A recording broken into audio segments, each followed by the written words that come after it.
Buenas tardes, continuamos nuestro estudio bíblico de Efesios capítulo 1, diría yo, ya cerrando este capítulo tan importante, especialmente por el concepto que el apóstol Pablo va a darnos. Ya nos está dando, lo empezamos a ver la semana pasada en el versículo 19, cuál es la supereminente grandeza de su poder para con nosotros, los que creemos según la operación del poder de su fuerza que recordemos que Pablo lo que está haciendo es orar, está intercediendo, suplicando que los creyentes entiendan. La forma es muy peculiar del apóstol Pablo, versículo 17, que reciban espíritu de sabiduría y de revelación en el conocimiento de él. Y el versículo 18, alumbrando los ojos de vuestro entendimiento. Entonces la idea es comprender, pero es un comprender más allá. Es un comprender espiritual, es un comprender divino, es el hecho de que ya tenemos al Espíritu Santo en nosotros y tenemos renovada o restablecida esta conexión con Dios. Por lo tanto, tenemos esa capacidad de comprender más allá que lo que nos permite nuestro cerebro o nuestra alma, nuestra mente, nuestra comprensión natural, comprender de forma espiritual. Y, pero ¿qué es el supereminente grandeza de su poder para con nosotros? ¿Cuál es ese poder que opera en nosotros? Bueno, entonces hace la comparación Pablo, el versículo 20, la cual operó en Cristo resucitándole de los muertos, sentándole a su diestra en los lugares celestiales. Entonces, Pablo no solamente nos habla de la resurrección de Cristo, lo cual es obviamente algo poderoso y maravilloso, sino también la exaltación de Cristo. Una es la resurrección de Cristo y otra es la exaltación de Cristo. ¿Por qué yo separo, o al menos yo tengo estos conceptos así? Porque cuando se manifiesta Jesús después de su crucifixión, se manifiesta a sus discípulos, ahí está resucitado, pero aún no está exaltado. Yo hago la división entre estas situaciones en el Señor Jesús, precisamente porque después cuando se manifiesta a Pablo, ya es un Jesús exaltado, ya es un Jesús glorificado. Cuando lo vemos en el primer capítulo de Apocalipsis, también vemos a Cristo exaltado, no solamente resucitado, sino que ya exaltado en su posición que le corresponde, en su lugar que le corresponde, que es a la diestra del Padre Celestial, sobre todas las cosas. Entonces es lo que menciona el versículo 21, sobre todo principado y autoridad y poder y señorío y sobre todo nombre que se nombra no solo en este siglo, sino también en el venidero. Entonces, Pablo, comprendamos que está uniendo estos dos eventos, el evento de la resurrección y el evento de la exaltación. No puedo decir, al menos en la teología hasta donde la conozco, no puedo decir si esto se ha dividido en ella, pero yo la divido, pues son conceptos diferentes. Cristo resucitado, manifestándose a sus discípulos, mostrándose a sus discípulos, diciéndole a Tomás, por ejemplo, que meta su mano para que vea sus heridas, para que contemple y perciba sus heridas, que no es un espectro, que no es un fantasma, esa es la idea, sino que es genuinamente Él, es muy diferente al Jesús exaltado que ve el apóstol Pablo en ese camino a Damasco, cuando en ese momento era todavía Saulo de Tarso.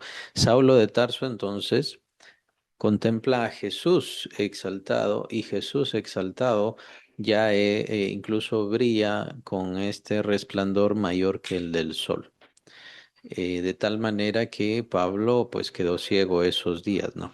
Ya lo sabemos. Además, probablemente al menos es mi opinión, para poder contemplar a Jesús resucitado y exaltado, era necesario que tuviera estas escamas, o sea, le fue necesario poner estas escamas que más adelante caen de sus ojos.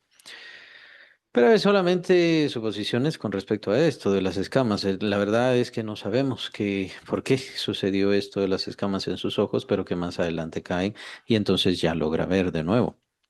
El punto es que para contemplar al Señor Jesucristo y fue algo temible, eh, terrible para Saulo de Tarso en ese momento, de tal manera que ese fue el momento de su conversión. Él mismo le dice, ¿qué quieres, Señor? Pero consideremos, él mismo lo dice, que incluso blasfemó, hizo que otros blasfemaran de Cristo. Jesús lo acusa, ¿por qué me persigues? Dura cosa te es dar cosas contra el aguijón. ¿Por qué me persigues? Pero en ese momento, al contemplar esa gloria tan grande y tan excelsa, pues obviamente Pablo solamente dice, ¿qué quieres, Señor? Es lo único que salía de él. ¿Qué quieres, Señor? Como si le hubiera servido en algún momento, ¿no? Cuando en realidad se da cuenta y es acusado en ese momento de perseguir a Jesús. Entonces, Jesús resucitado es diferente a Jesús exaltado. Y aquí Pablo los está uniendo en el mismo evento, en la misma situación, en donde ese mismo poder que levanta a Cristo Jesús, me refiero a unirlos en la sucesión de eventos y sobre todo en el poder que es el que opera en los creyentes. Este poder que levantó a Jesús de entre los muertos es el mismo poder que opera en nosotros, ese mismo poder que exalta a Cristo hasta lo sumo, pues es el mismo poder que opera en nosotros. Vamos a ir viendo obviamente todo este evento, pero no solo en este siglo, sino también en el venidero, así termina versículo 21, y sometió todas las cosas bajo sus pies. Ahí termina versículo 22, sometió todas las cosas bajo sus pies. Es el evento de la exaltación del Señor Jesucristo. No tenemos mucha información.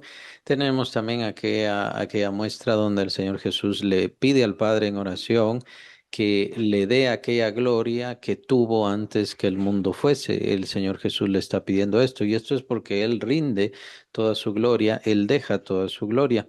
Pero según este pasaje, pues este poder también es el que opera en nosotros. El poder que ha exaltado a Cristo es el mismo poder que opera en nosotros. Em, Vamos a dejar la conclusión o el final de ese versículo 22 porque ya tiene que ver un tanto con nosotros y conceptos que Pablo empieza a formar más adelante. Entonces lo empezamos a ver la semana pasada de qué se trataba este poder, si es el poder que opera en Cristo para resucitarle entre los muertos, entonces ¿cuál es el poder que opera en nosotros? Lo empezamos a ver y es que es importante señalar el capítulo 6 de Romanos en donde Pablo nos menciona nuestra unidad con Jesús, especialmente en su crucifixión. A partir de la crucifixión nosotros somos unidos a Cristo Jesús, los creyentes, obviamente. Somos unidos a Cristo de tal manera que cuando Él muere, nosotros morimos, cuando Él es sepultado, nosotros somos sepultados juntamente con Él para muerte por el bautismo, lo menciona Pablo ahí en los primeros versículos de ese capítulo 6 de Romanos, y por supuesto dice, en la resurrección de Cristo nosotros también resucitamos, para que así como Él resucitó, nosotros andemos en vida nueva. Entonces es lo que llamamos el nuevo nacimiento. Entonces, nuestra unión con la resurrección de Cristo empieza con el nuevo nacimiento. Ahí tenemos una unidad singular. ¿Y esto entonces qué quiere decir? ¿Y a qué se refiere Pablo con este supereminente poder que opera en nosotros? Lo que pasa es que en nosotros perdón, opera el poder de Cristo para poder dar vida. Y ahí vemos el gran principio de este poder, el poder que da vida. Entonces, hay que tener un tanto de cuidado con esto precisamente porque se está malinterpretando mucho. El poder que opera en nosotros, pues ahora da ciertos dones, ciertas manifestaciones y ciertas cosas y no nos damos cuenta del verdadero sentido. El verdadero sentido del poder de Dios que opera en nosotros es un poder que da vida y ese poder inicia en nuestro nuevo nacimiento. Es decir, Dios nos da vida por medio de Cristo Jesús en su resurrección.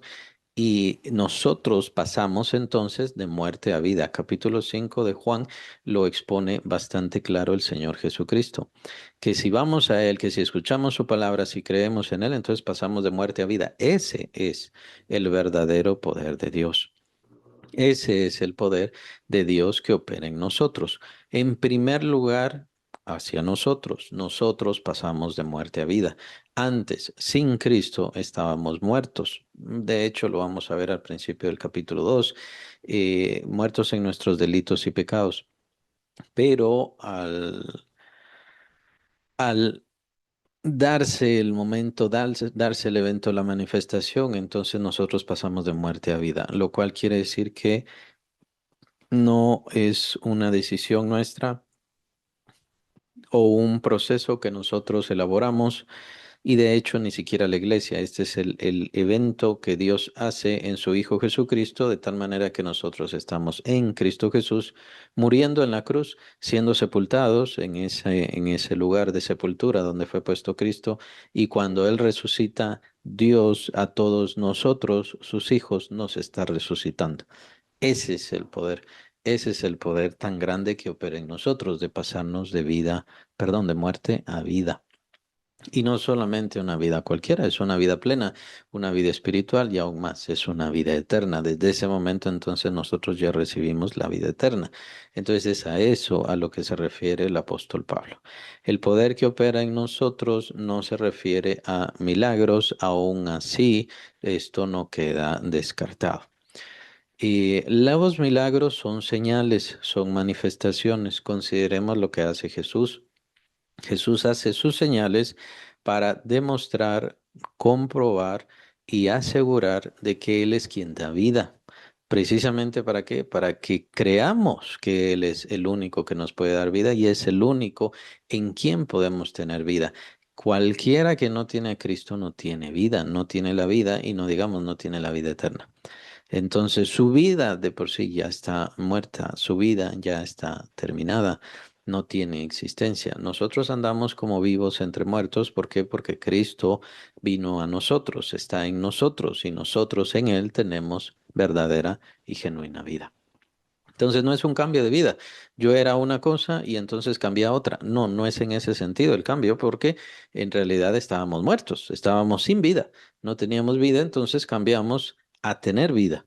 Entonces, claro, tiene que darse un cambio de vida, por supuesto, en el creyente tiene que darse un cambio de vida, cambio de costumbres, cambio de situación, cambio de pensamientos, cambio de conceptos, cambio de convicciones, y ese también es el poder que opera en nosotros. Es el poder de la vida de Cristo en nosotros el que opera para que nosotros ya no andemos buscando tanto lo malo, por así decirlo, y que vayamos creciendo buscando lo mejor, buscando y creyendo y conociendo, haciendo este camino de la fe. Este camino de la fe en el cual sabemos por dónde ir, sabemos qué es lo que Dios nos ha dado, sabemos qué es lo que Dios quiere hacer de nosotros y entonces empezamos a hacerlo sin que nadie nos diga. Y muchas veces, pues, ni siquiera sabemos cuál será el fin de nuestra obra, de nuestro trabajo, pero sabemos que tendrá un fin correcto porque al final estamos sirviendo al Señor. Probablemente no nos demos cuenta ahora, pero sabemos que estamos sirviendo al Señor y Él hará algo con nuestro trabajo y con nuestras vidas que de seguro tendrá repercusiones hacia la eternidad. Pablo, esto que está escribiendo lo está escribiendo en la cárcel, no llegando ya al fin de su vida, pero sí ya es una persona mayor y él está en la cárcel, se encuentra, su situación es en la cárcel. No era un rey, no era un gobernante, no era una persona con poder humano, con lo que nosotros conocemos como poder humano, sino que tenía el poder del Señor. Y eso hizo que su obra permaneciera por, ya de por sí por generaciones. Entonces, tenemos que considerar este poder, tenemos que contemplar este poder, porque este poder, para empezar, fue encomendado en una forma muy especial. Termina el versículo 22 y sometió todas las cosas bajo sus pies y lo dio por cabeza sobre todas las cosas a la iglesia. Bueno, entonces aquí Pablo ya nos introduce un concepto. eh, no le quiero llamar ahí entidad, pues la iglesia no es una entidad, no es una madre, no es una santa madre y esos conceptos pues ya sabemos que son religiosos, pero es el cuerpo de Cristo, la iglesia es el cuerpo de Cristo y nosotros somos miembros de esa iglesia. Pablo entonces va a utilizar este concepto de la iglesia y va a señalar cosas muy importantes, detalles muy valiosos a lo largo del resto de la carta, así como terminará hablándonos al final, es decir, en el último capítulo, del amor que tiene Cristo sobre su iglesia y cuál debería ser la intención y el deseo de la iglesia hacia, podemos llamarle su esposo, que es Cristo. No se trata de contemplar la iglesia, al menos no lo veo de esa manera, contemplar la iglesia en el concepto de marido y mujer, sino que en una figura nada más y una representación de cómo muchas de sus características se compara. El amor de Cristo hacia su iglesia, hacia su cuerpo, fue tan grande, tan importante que entregó su vida. Ese debería ser el amor de un esposo. El amor de una esposa es que ame y que honre a su marido. Esa es la intención de la iglesia. Ese es el llamado de la iglesia. Ese es el propósito de la iglesia. Ese tendría que ser el fin de la iglesia.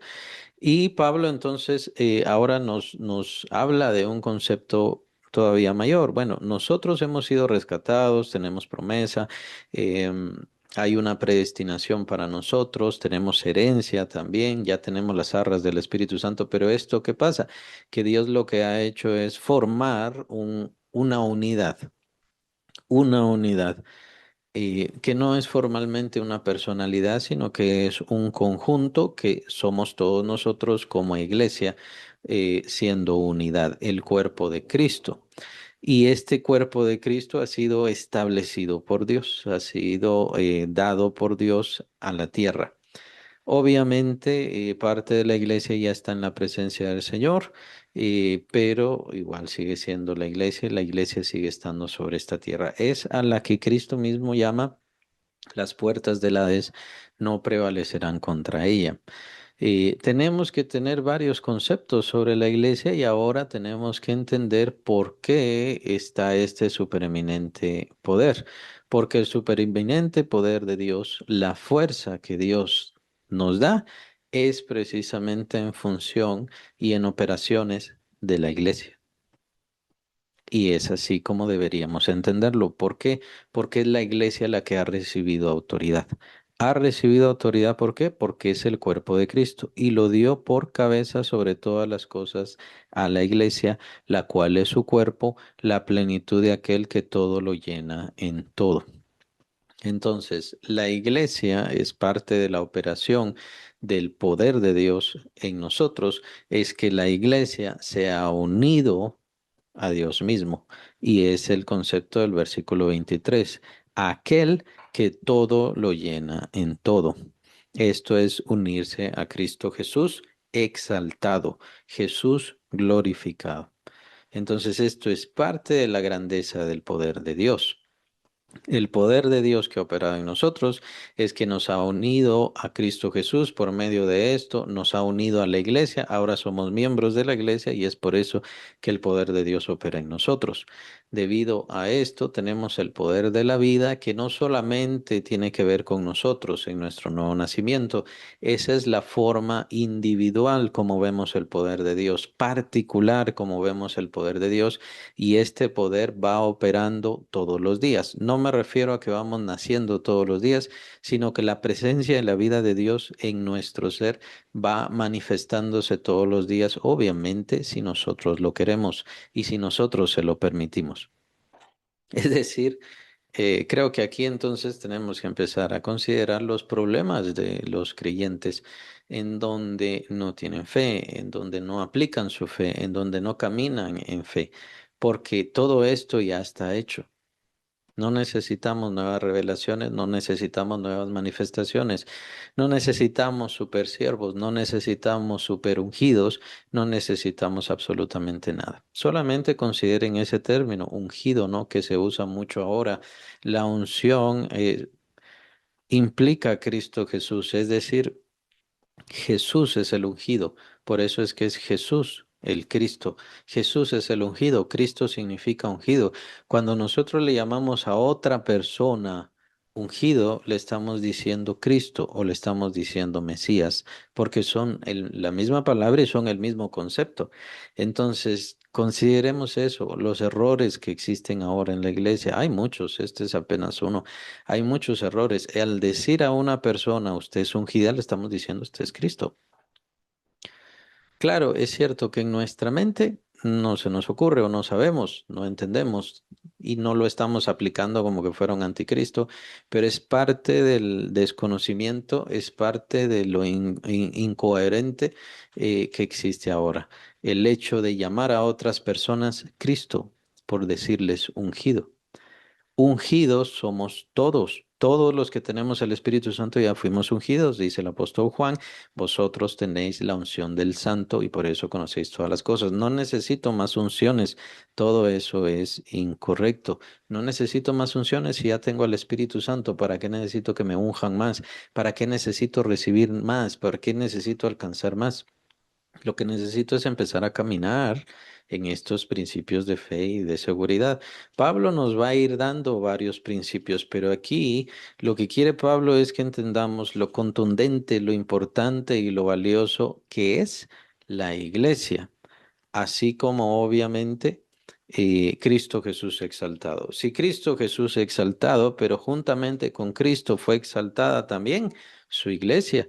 La iglesia es el cuerpo de Cristo, le pertenece a Cristo, tiene a Cristo íntimamente en sí. Solamente consideremos el versículo 23, la cual es su cuerpo, la plenitud de aquel que todo lo llena en todo. Entonces, a la iglesia no le hace falta revelaciones de Cristo Jesús. A la iglesia no le hacen falta nuevos conceptos, nuevas formas y, por supuesto, nuevas corrientes que ahora sí comprenden, que es la costumbre en los sectaristas, ahora sí comprenden de qué se trata el Evangelio por medio de este sectario, por medio de este iluminado, por medio de este profeta. Pues bueno, lo único que hacen es apartar a la iglesia o apartar a la gente. Eh, Parte aquí de los conceptos que tenemos que comprender es que la iglesia es mucho más grande y mucho más importante que lo que nosotros podamos hacer o lo que cualquiera pueda hacer sobre la iglesia, incluso sobre el trabajo mismo de Satanás en contra de la iglesia, en contra del nombre del Señor Jesús, pues la iglesia es mucho más grande que eso. ¿A qué me refiero? Me refiero a que hay diversos ataques. Desde el principio hubo ataques. El apóstol Pablo tuvo que enfrentarse a cosas gravísimas, muchas persecuciones, muchas intenciones de quitarle la vida, pero la iglesia permaneció. El apóstol Pablo tuvo su tiempo ideal, necesario, importante, pero la iglesia le sobrevivió. La iglesia ha sido establecida por Dios de tal manera que permanezca y prevalezca, sin importar qué pase y sin importar qué pierda. Claro, Satanás, perdón, ¿a quién va a atacar? Algo así a gente como Pablo, va a atacar a gente como Pedro, como Juan. Y trataba de destruir sus vidas. Pero la unidad de la iglesia, no sé exactamente cómo llamarle, no es un ser, no es un ser, no es una madre, no es una santa madre, no es esto, pero es una unidad, es un conjunto, es mucho más fuerte, mucho más poderoso que todos los ataques que ha recibido. Y más bien, los mismos ataques han servido para fortalecerla, engrandecer a Cristo Jesús por medio de ella, que esa es su intención y ese es su ideal, publicar el nombre de Jesucristo como esposa fiel que es. Así que los ataques de Satanás, los conflictos que se han dado, las persecuciones, las desviaciones, todas las falsas doctrinas, a veces parecía como que iba a ser derrotada la iglesia, pero no se puede. No se puede derrotar a la iglesia de Cristo. ¿Por qué no se puede derrotar a la iglesia de Cristo? Por este concepto que estamos viendo ahora, el supereminente poder de Dios que opera en nosotros como iglesia. ¿Por qué? Porque somos el cuerpo de Cristo Jesús, Él es la cabeza del cuerpo y sobre Él solamente está Dios. Es decir, Él está sobre todo poder, sobre toda autoridad y por más que luchen estos poderes y autoridades, nunca le van a derrotar. Entonces, ¿qué pasa con las falsas ideas, las falsas corrientes, todas las falsas doctrinas? Son medidas para purgar a la iglesia, son medidas para limpiar a la iglesia, más bien. La idea es ver quiénes son verdaderamente creyentes, quiénes son genuinamente hijos de Dios y por eso también son permitidas estas falsas doctrinas.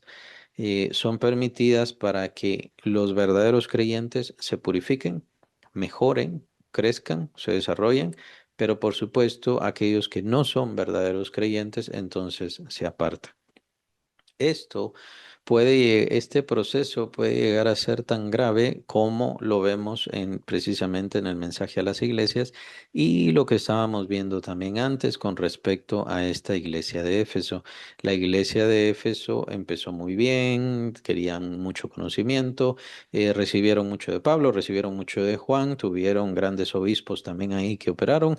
Pero ¿qué sucede? Pues por supuesto, empieza la degradación hasta el momento de ese 413 después de Cristo, en donde se declara María Madre de Dios y siguen todas estas desviaciones y males. De hecho, es la advertencia que le hace Cristo: arrepiéntete, si no quitaré tu candelero. Es decir, dejarás de ser iglesia. Entonces, existen estos conceptos en donde pues, los que están en cierto momento sí son iglesia, pero si se desvían, dejarán de ser iglesia, es decir, dejarán de ser parte de la iglesia. Pero la iglesia, tenemos que tener esa certeza, porque así es, la iglesia nunca dejará de ser. La iglesia no puede ser derrotada, la iglesia no puede ser vencida. ¿Por qué? Porque el supereminente poder de Dios está funcionando en ella constantemente. Las personas pueden apartarse, muchos incluso pueden volverse anticristos. Estos conceptos también los tiene el apóstol Juan en su carta, hablando de los anticristos y menciona: salieron de nosotros, pero no eran de nosotros. Estaban con nosotros, pero no eran de nosotros, precisamente para demostrar, dice el apóstol Juan, que no todos los que están con nosotros son de nosotros, o sea, más bien son anticristos. Y de hecho este mismo concepto lo vemos en diversas corrientes, el mormonismo, o sea, José Smith sale, pues sus padres venían de una corriente, no recuerdo si presbiteriana. Los testigos de Jehová venían de la corriente adventista. Los adventistas tenían una corriente correcta, pero se apartan. Entonces, no debe sorprendernos que estas situaciones sucedan, porque aparecen en la Biblia. Aparecen en la Biblia, pero no es la iglesia de Cristo. Satanás entonces busca desviar la iglesia de Cristo, pero en realidad no puede. El concepto es imposible, es un imposible que no se va a dar nunca. Ya obviamente tenemos toda la persecución, la ruina, falsedades, abusos y todo que cometió la iglesia romana a lo largo de tantísimos siglos y que ahora pareciera como que no ha sucedido nada. Todo eso es mentira. Y además no se han arrepentido de verdad, porque si se arrepienten, pues deberían dejar de existir.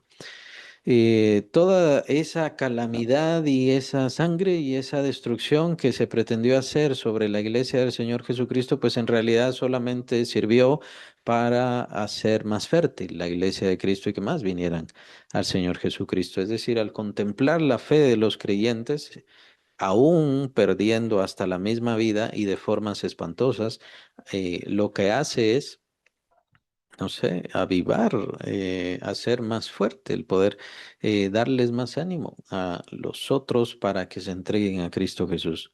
Satanás entonces utiliza otros medios para hacer caer supuestamente la iglesia. em, y entonces vienen todos el sectarismo, los engaños, las desviaciones, no digamos en nuestro tiempo ya está el entretenimiento, las perversidades y diferentes usos, formas y medios, precisamente para que nuestra mente ya no esté en el servir a nuestro Señor, honrar a nuestro Señor, que es el objetivo de la iglesia, el propósito de la iglesia, la función de la iglesia. Consideremos este poder tan grande y tan eminente que está en el cristianismo. Solamente consideren esa iglesia apostólica, esa iglesia que le llaman primitiva, esa primera iglesia que cambió al mundo, transformó al mundo. No solamente transformó vidas, que por supuesto sí sucedió, pero cambió el curso del mundo. Perdón, el Imperio Romano iba en una decadencia espantosa, terrible, y una ruina hacia la civilización. Eso es lo que significaba, pero viene el cristianismo y hace un cambio radical. Estos cambios radicales vienen a tener efecto o repercusiones, obviamente, en la vida cotidiana, en la vida política de las personas, aunque no crean en el Señor Jesús, aunque no se entreguen a Él, pero tuvieron repercusiones y vemos todavía sus consecuencias. La ley romana es la gran base de de nuestras leyes, de nuestro derecho y todo lo demás, pero la ley romana y la vida romana, pues se vio tuvo un grave conflicto con el cristianismo, pero llegó el momento en que mejor el Imperio Romano se entregó al cristianismo. Es el evento de Constantino. Claro que ya sabemos que este evento sirvió más bien para retroceso de las cosas, más que para bendición. Aún así fue una bendición la libertad, la tranquilidad. A partir de ahí empezaron ya a establecerse iglesias. Tomen en cuenta, esto fue a partir del año 300 de nuestra era. Entonces, no existían iglesias, no existían templos como los que conocemos, iglesias, es decir, edificios en donde se pudiera reunir la iglesia. La iglesia tenía que estar de forma clandestina, pero fue 3 siglos después, donde ya puede empezar a reunirse la iglesia, porque obviamente ya no estaban persiguiendo sus vidas, ya no les estaban dañando, ya no les estaban lastimando. Eso es un progreso, eso es algo bueno, siempre es algo agradable. El problema es que al volver el cristianismo religión oficial, entonces, em, bueno, es un concepto bien interesante este, pero al volverse religión oficial es contraproducente, se arruina, caduca. Y además no solamente se vuelve religión oficial, en realidad ahí lo que se da es una amalgama entre el Imperio Romano y la Iglesia. Y ya no es la Iglesia cristiana, sino más bien se vuelve y toma todas las otras religiones, conceptos, formas y todo lo demás. Por eso es que se llama católica. Católico significa universal. Es bien interesante este concepto porque ¿en qué cayó? Obviamente hay varias características por la cual se degrada de esta manera el cristianismo, pero una bien importante es porque no está haciendo lo que le corresponde.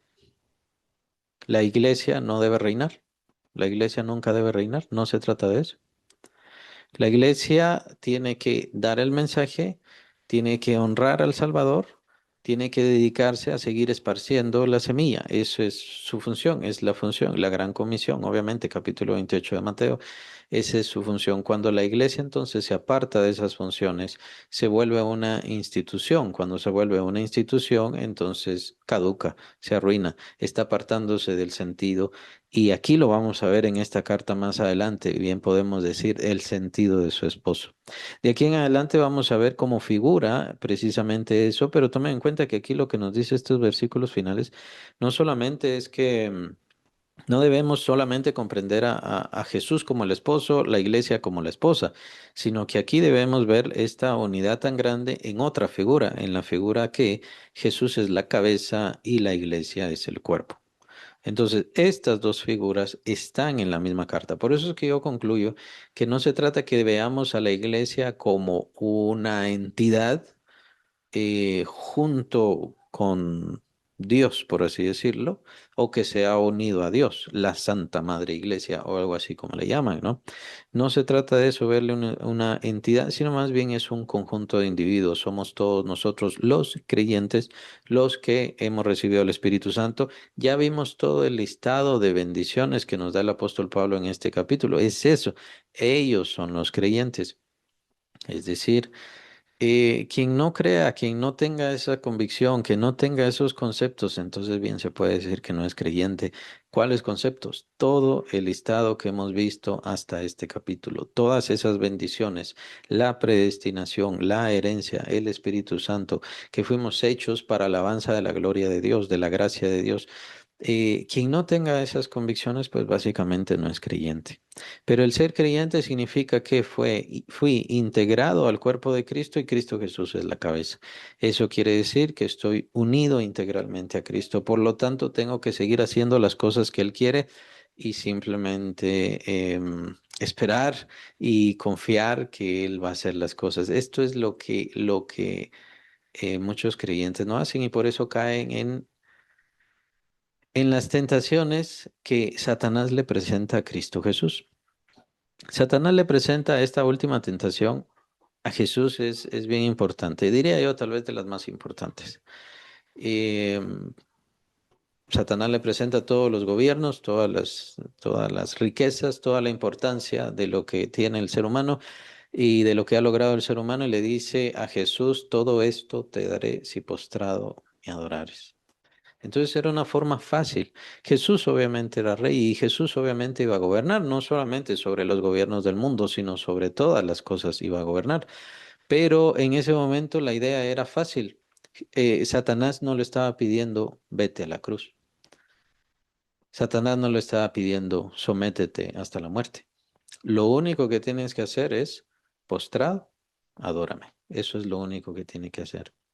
Y entonces Satanás le iba a dar todas las cosas. Ese concepto es bien importante porque es precisamente de las principales tentaciones que Satanás da a la iglesia, en donde a la iglesia, las iglesias, y por supuesto es uno de de las principales tentaciones a los ministros, aquí te presento fama, aquí te presento fortuna, aquí te presento riqueza, solamente ya no prediques más a Jesús. Y por supuesto es lo que estamos viendo ahora. Entonces, por eso decía, es un fenómeno bien interesante, es un concepto bien interesante porque es lo que sigue sucediendo. Sucedió en aquel momento cuando Constantino supuestamente se convierte y por supuesto sigue sucediendo ahora. Sigue sucediendo a estas iglesias y corrientes, pseudoiglesias o como sea, que sean que siguen cayendo en los conceptos incorrectos en que nosotros tenemos que gobernar, nosotros tenemos que ser los principales, nosotros tenemos que llegar hasta cierto punto. Y no, nosotros no tenemos que gobernar, nosotros recibiremos el reino de mano de nuestro Señor. Es el Señor quien va a someter todas las cosas debajo de sus pies. Es Él quien tiene autoridad y simplemente nos ha dejado acá a dar el anuncio, a ser sus embajadores, a ser sus representantes, pero nosotros no tenemos que gobernar. Es un concepto básico. Cuando entonces una iglesia, una corriente, como pasó en el tiempo de Constantino, en donde ya se pone al cristianismo como religión oficial, ese no es el lugar de la iglesia. La iglesia no le corresponde estar ahí. Al ponerla, entonces viene estas desviaciones. Es estar cayendo en la tentación y entonces vienen las desviaciones que empezamos a ver como lo que mencionaba en el concilio de Éfeso. Entonces se da el concilio de Éfeso, se declara María Madre de Dios, cosas que no aparecen en la Biblia para nada y que el mismo Señor Jesucristo las rechaza completamente. Entonces, estamos viendo esto un poco de forma panorámica, global. Estoy tratando de explicar y todos tengamos este ver, este contemplar, ¿no? ¿Cómo es posible que el apóstol Pablo lograra tanto siendo tan perseguido, siendo tan buscado, siendo tan odiado? Por mucho tiempo los hermanos tuvieron desconfianza de él, los hermanos en Cristo, me refiero a la iglesia. Tuvieron desconfianza de él por mucho tiempo, lo estuvieron persiguiendo. La razón por la cual estuvo preso tanto tiempo es precisamente por el que le querían quitar la vida en Jerusalén al final de ese su tercer viaje misionero. Entonces, ¿cómo después de tanto? Y aún así, él, así como al escribir esta carta está en la cárcel, aún así logra tanto, aún así cumple tanto. Lo vimos también en la carta a los filipenses. Mientras él estaba ahí en ese encarcelamiento, él dice, mi cárcel, mi prisión se ha hecho patente en todo el pretorio. Es decir, el nombre del Señor Jesús se sigue publicando, pregonando a través de mí. Bueno, hay varios conceptos de todo esto, del supereminente poder, pero consideremos entonces esas características, el poder que opera en nosotros, la fuerza de Dios que opera en nosotros, que fue mucho más allá de lo elemental o normal, si se le puede decir así. A eso se refiere el versículo 19, la supereminente grandeza de su poder, es decir, Dios fue más allá al entregarnos su poder. Obviamente no en un concepto negativo, sino que Dios no retuvo nada de su poder, no retuvo, sino que pone al servicio de la iglesia todo su poder. Consideren también aquellos conceptos donde el Señor Jesucristo habla cómo Dios cuida a los pajarillos, cómo Dios viste la hierba que hoy es y mañana perece, dice el Señor Jesús. Y el Señor Jesús termina el concepto con ¿no valéis vosotros mucho más que muchos pajarillos? Hombres de poca fe, les dice el Señor, pero si queremos lo podemos unir con este otro concepto tan grande en donde Dios pone su poder sobre los pajarillos, pone su poder sobre las plantas, pero fue mucho más allá en su grandeza, en su poder, en su entrega al dar precisamente a la iglesia, de la cual cada uno de nosotros los creyentes somos miembros. Ahí está el poder ya. Ahí está ya la gloria del Señor. Lo que pasa es que nosotros tenemos que aprender a caminar en ella, aprender a conocerla, aprender a entender por qué. Digamos, nos gusta mucho la idea de que haya un gran poder en nosotros y que nosotros tengamos acceso a ese poder, pero no nos damos cuenta que el poder está en el contexto de la iglesia. Y a la iglesia se le ha denigrado mucho, especialmente en estos tiempos. Bueno, en todos los tiempos, pero en estos tiempos es un poco extraño porque no se nos persigue, no se nos hiere, no se nos quita la vida, es cierto, pero todo el tiempo es ladrones, mentirosos, perversos, eh, malversadores de fondos y demás. Todo el tiempo es esto, todo el tiempo es atacar el carácter de la iglesia cuando hay otras pseudo iglesias que tienen mucha perversidad, mucha maldad y a ellas no se les ataca. Pero si yo soy creyente en Cristo, pues obviamente ya soy alguien malo, alguien malvado, y no digamos si predico la palabra. Si predico la palabra, de seguro soy un ladrón, de seguro soy un malvado, o lo que sea. ¿Hay fama para el que predica la palabra de Dios? No. A no ser que sea una burla, a no ser que sea algo jocoso, ¿no? Algo que a la gente entretenga. Si entretiene a la gente, entonces sí tiene fama, sí tiene importancia, pero si se habla de los conceptos genuinos divinos, entonces mejor hay que esconderlo, hay que apartarlo, hay que alejarlo. Es una persona enemiga de lo social, ¿no? Entonces, las persecuciones siguen. El ataque satánico todavía continúa. Aún así, a mí me gusta mucho ver este pasaje, perdón, me gusta mucho ver ese pasaje porque me hace entender que no importa qué tanto se ataca a la iglesia siempre va a permanecer y siempre va a prevalecer. No importa quién se aparte de la iglesia, no importa quién se aleje, no importa qué grupo se aparte, no importa qué denominación se vuelva sectaria, no importa. De todas maneras, la iglesia va a permanecer, va a seguir y va a estar siempre fiel a Cristo Jesús. Es cierto, es una manada pequeña, es un resto pequeño, es precisamente como el remanente de Israel que se menciona también en la Biblia. Es cierto, llega el momento en que es así, pero aún así la iglesia siempre sigue fiel. La iglesia verdadera del Señor Jesucristo siempre permanece fiel. ¿Por qué? Porque el poder del Señor, el poder de Dios es lo que la sostiene y eso es lo importante. Nosotros tenemos que ser sostenidos, nosotros no estamos aquí para reinar.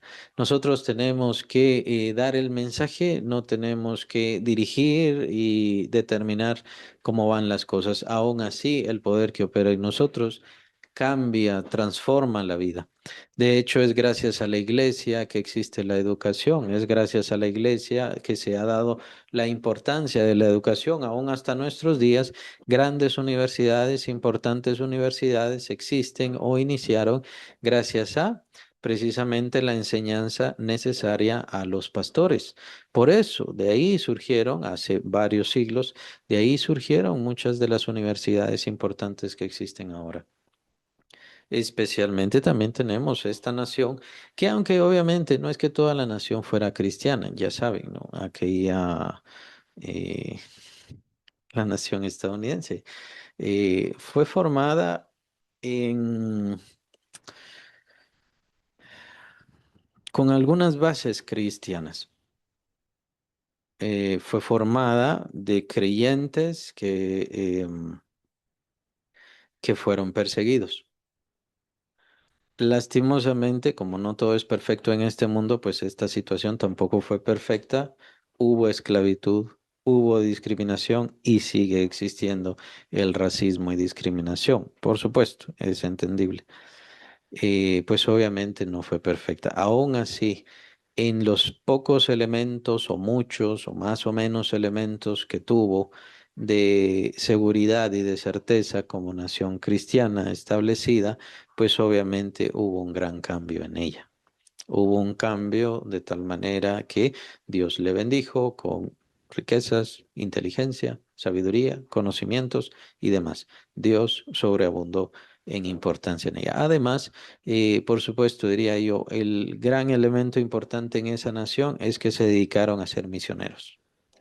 Se dedicaron a llevar la palabra de Dios a otras naciones. Y fue utilizada por Dios, diría yo, así, para terminar de evangelizar a todo el mundo.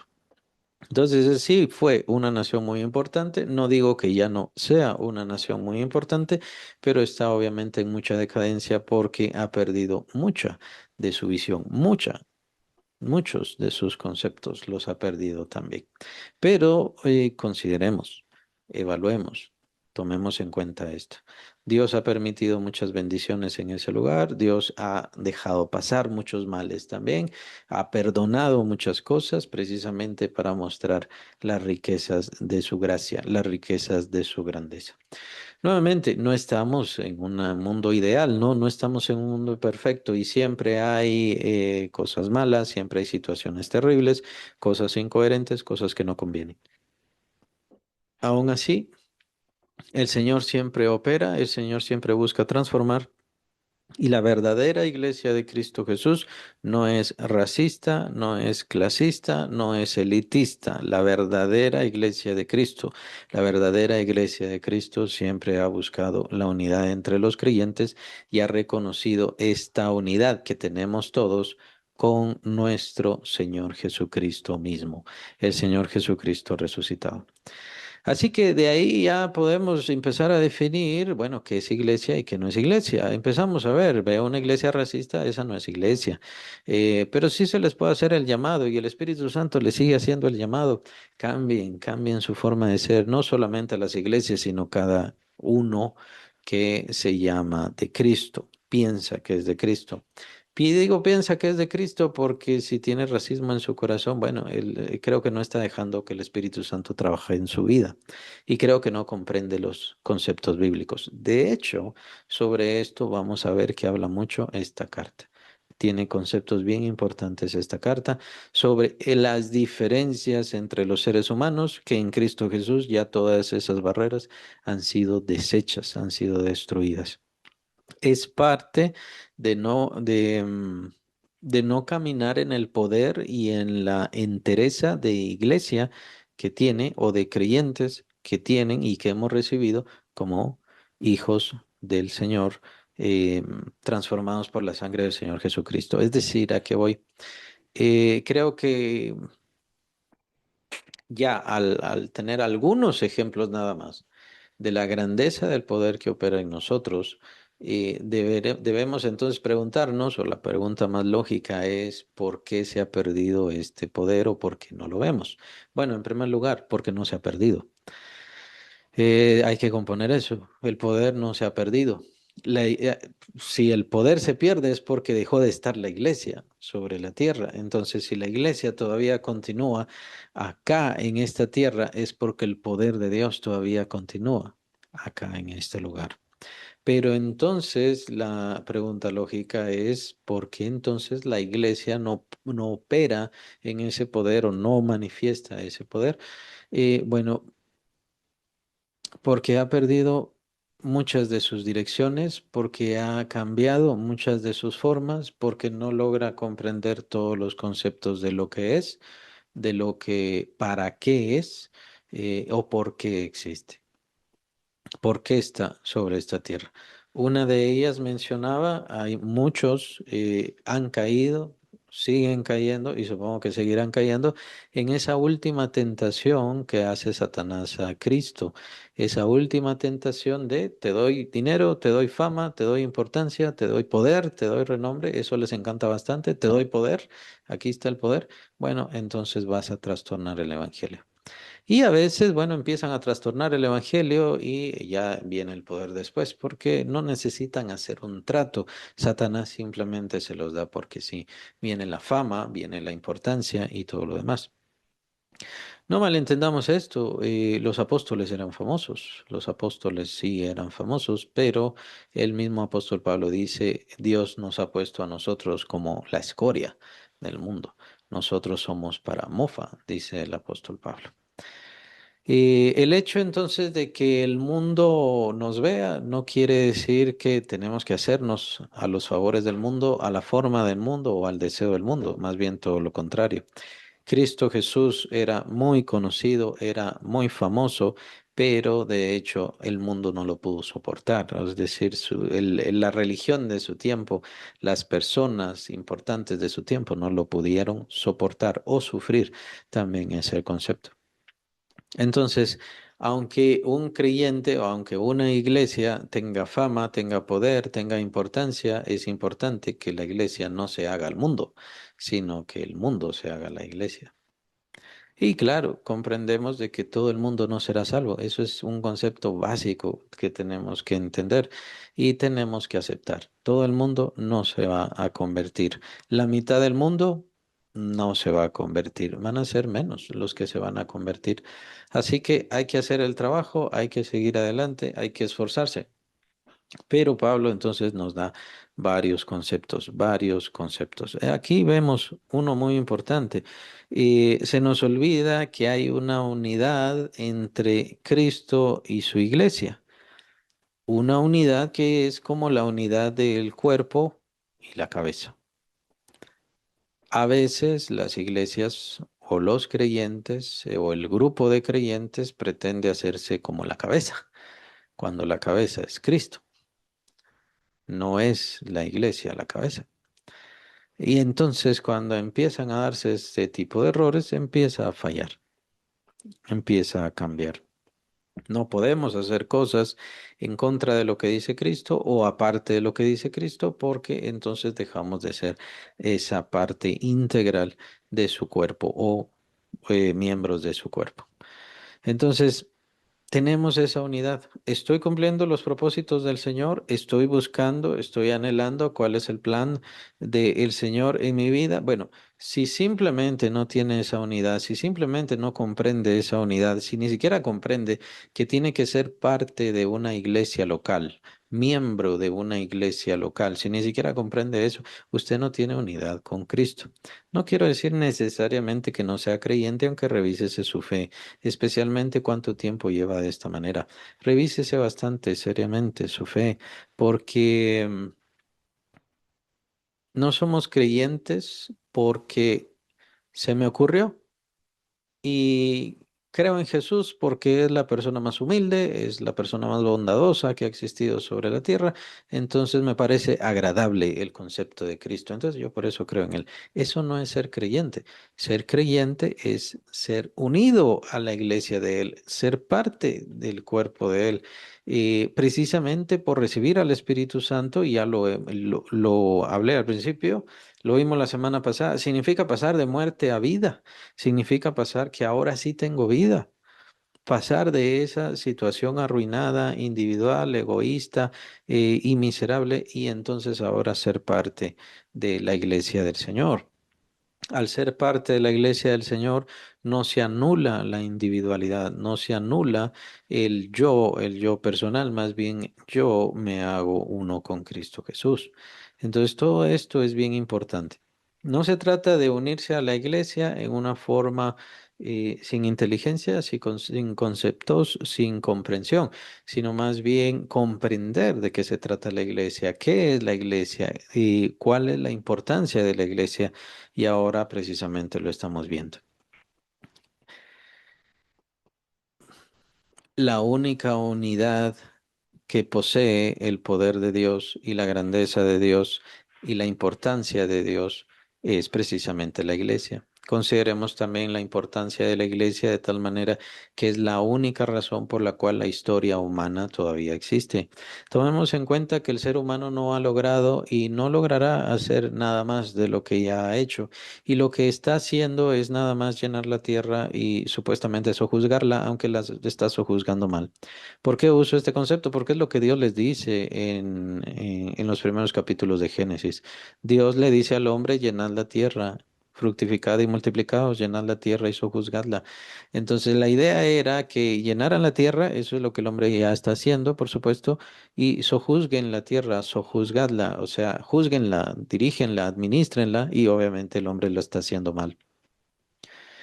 Eso es lo único que ha logrado hacer el hombre, de ahí no ha logrado hacer ninguna otra cosa. Pablo dice en el capítulo 17 de Hechos que el hombre ha recibido este tiempo de vida, nada más este tiempo de vida, y lo único que tiene que hacer es encontrarse con Dios. Y obviamente tantísimos van a condenación precisamente porque no usan su vida para encontrarse con Dios. Y eso es lo único que tiene que hacer de su vida, lo más importante, lo más necesario. Cuando encuentra a Dios, obviamente por medio del Señor Jesucristo, entonces, ¿qué sucede? Sucede que se hace parte del cuerpo de Cristo, se hace parte de la iglesia, es unido a la iglesia, tiene vida y tiene vida eterna. Y por supuesto tiene todo lo que le espera, la herencia y todo lo demás. Tiene un propósito. Pero el ser humano sin Dios, sin Cristo, no tiene propósito. Y la historia humana no tiene ningún sentido y ninguna esperanza. Y la única razón por la cual todavía sigue adelante es por la iglesia de Cristo.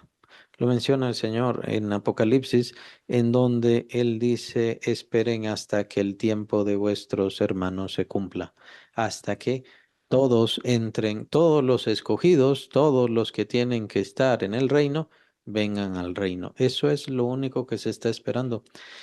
Que se complete el número de los creyentes, que se complete el número de los escogidos. Eso es lo único que está esperando y es la única razón por la cual la historia de la humanidad todavía continúa. Esa es la importancia de la iglesia. Ese es el poder de la iglesia. Es parte del poder de la iglesia. Es la iglesia la que sostiene la verdad. Eh, em,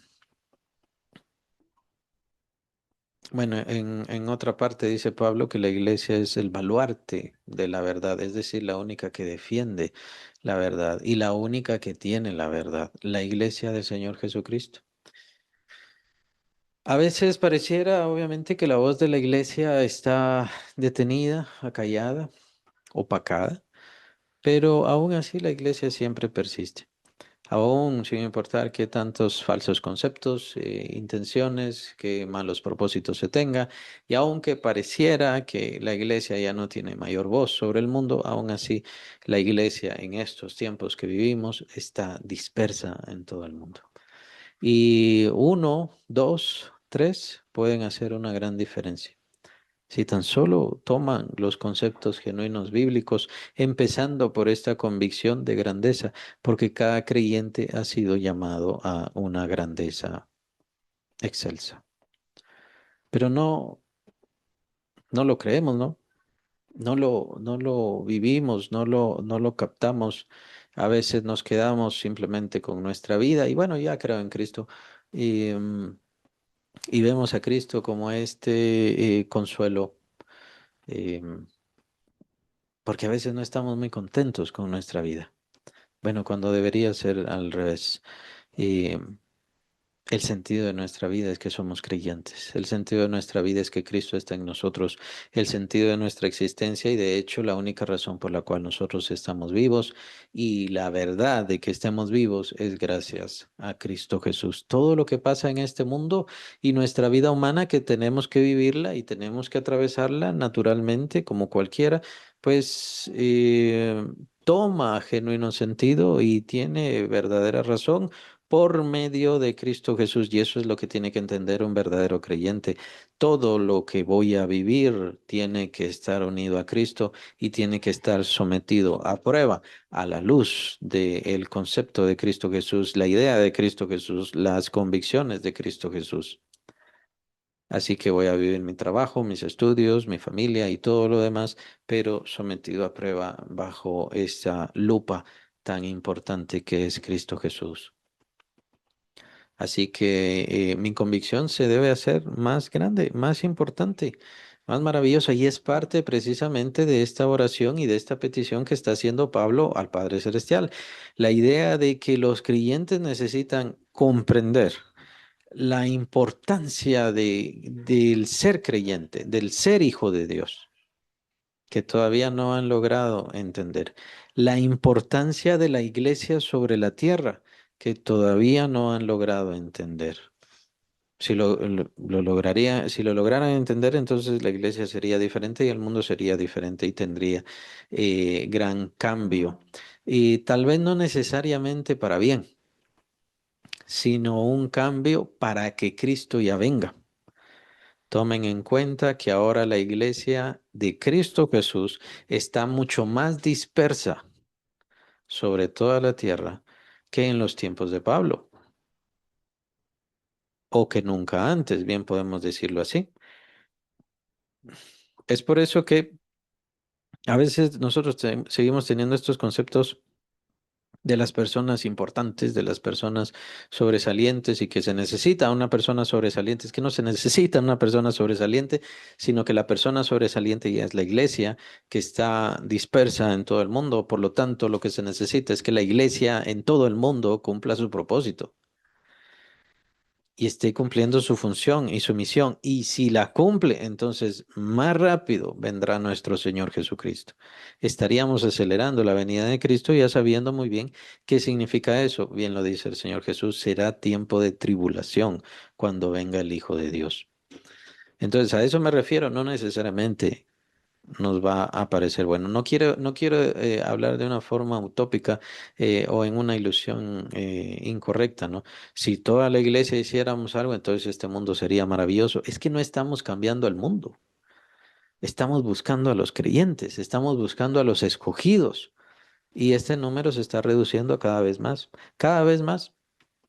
Hay menos creyentes. Ah, bueno, claro, ¿no? Obviamente van a hablar de que sí, cada vez más gente está viniendo a los pies de Cristo. ¿De verdad están viniendo a los pies de Cristo? ¿De verdad tienen conceptos de creyente? ¿De verdad están entregando sus vidas al propósito del Señor? ¿O simplemente están diciendo, sí, creo en Jesús? Lo cual no digo está mal, pero lo que pasa es que no están adquiriendo todo el concepto y no están viviendo como genuinos creyentes. Y con esto no me refiero a que sean perfectos o que seamos perfectos. No somos perfectos. Todavía el pecado opera en nosotros porque tenemos este cuerpo, pero el poder de Dios opera en nosotros, lo cual es todavía más fuerte.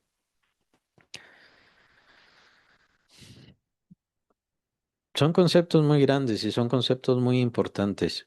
La iglesia del Señor todavía sigue viva sin importar cuántos ataques ha recibido de Satanás, sigue esparciéndose, sigue llegando a nuevos corazones y sigue llevando el verdadero evangelio del Señor Jesucristo. Consideren ese tiempo del oscurantismo, ese tiempo en donde esta religión, ¿no? Sometió gravemente al mundo y parecía como que había sofocado toda luz, toda verdad. Incluso ellos apoyaron el Islam cuando empezó a surgir, apoyaron el Islam y el Islam masacró comunidades y personas, especialmente creyentes. Aún así, la iglesia, el mensaje, la verdad, siguió adelante, persistió. Por más que Satanás quiso destruir, por más que Satanás quiso torcer, aún así no lo logró y no lo logrará, no lo logrará. Mientras haya verdaderos creyentes ahí en la soledad de sus habitaciones, en sus casas, en sus hogares, en esas iglesias que les llaman iglesitas pequeñitas, pero que sigan y permanezcan firmes, la iglesia sigue ahí fuerte y el poder de Dios sigue operando sobre esa iglesia. Y sobre todas las cosas, la iglesia seguirá siendo sostenida por el poder de Dios, no por la fama, no por las intenciones del mundo, no por el deseo de las personas, ni porque les haga sentir bonito y agradable. La verdadera iglesia de Cristo sacude el alma, transforma los corazones por medio del mensaje de Cristo, porque es esa la intención. Y el Espíritu Santo sigue convenciendo al mundo de pecado. Puede ser que no se conviertan, pero sigue convenciendo al mundo de pecado. ¿Qué tengo que hacer yo? Ahí en donde estoy, ahí en ese lugar, ahí seguir siendo esa lumbrera, ese resplandor. Aquí me puso el Señor, aquí es donde yo tengo que resplandecer. Aquí es donde yo tengo que dar esa luz que el Señor me ha dado, el Señor ha puesto. Y aunque sea pequeña, no importa, pero estoy cumpliendo lo que Él dice. Si Él quiere, va a crecer, si Él quiere, me da más, si Él quiere, me da más responsabilidades, pero más responsabilidades significa más trabajo. Entonces, ¿qué mejor que simplemente ahí donde yo estoy, seguir manifestando esa luz gloriosa? El poder de Dios, por supuesto. Oye, y entonces alguna vez vamos a ver esta grandeza de poder, esta maravilla de poder de acuerdo a la necesidad. Solo es de acuerdo a la necesidad. Si usted tiene una enfermedad, ¿a quién acude? Por supuesto, vaya a los médicos, utilice la medicina, pero quien bendice es Dios. Siempre quien bendice es el Señor Jesucristo, porque es por su llaga que nosotros ya hemos sido sanados. No es que tendrá una sanidad perfecta o una salud perfecta, sin ningún dolor, sin ningún mal, sin ninguna situación. ¿Por qué? Porque tenemos este cuerpo y este cuerpo todavía tiene esa esencia de pecado, todavía está infectado. A eso me refería. No es que seamos perfectos, no vamos a ser perfectos porque todavía en nuestro ser hay esencia de pecado, pero la luz de Dios tiene que brillar, la luz del Señor Jesucristo tiene que manifestarse en nuestras vidas más y más cada vez. De tal manera que vaya alumbrando toda esa oscuridad, todo ese mal, toda esa tristeza, todo ese pesar, toda esa falta, todo eso. ¿Hay algún pesar, hay algún mal en mi vida, en mi corazón? Bueno, eso tiene que hacerme correr a Cristo, ir a Cristo. Ahí está Él. ¿Para qué? Para satisfacer todo lo que a mí me hace falta, para satisfacer todo lo que yo no tengo. Y Jesús no está en mi vida para darme todo lo que yo quiero. Jesús está en mi vida para darme vida. Él es mi vida. Y mi vida, mi verdadera vida, está guardada en Él. Es un concepto que vamos a ver en Colosenses. Mi verdadera vida está guardada en Él. Y es eso lo que yo debo anhelar, es eso lo que yo debo ver, es eso lo que yo debo buscar, a tal grado que puede ser que hasta pierda esta vida que tengo acá, con tal de querer, anhelar, suplicar por esa nueva vida que me espera en Cristo Jesús. Son conceptos bastante sublimes, muy importantes y maravillosos. Espero que les hagan pensar y reflexionar. Y hay mucho que hablar sobre esto.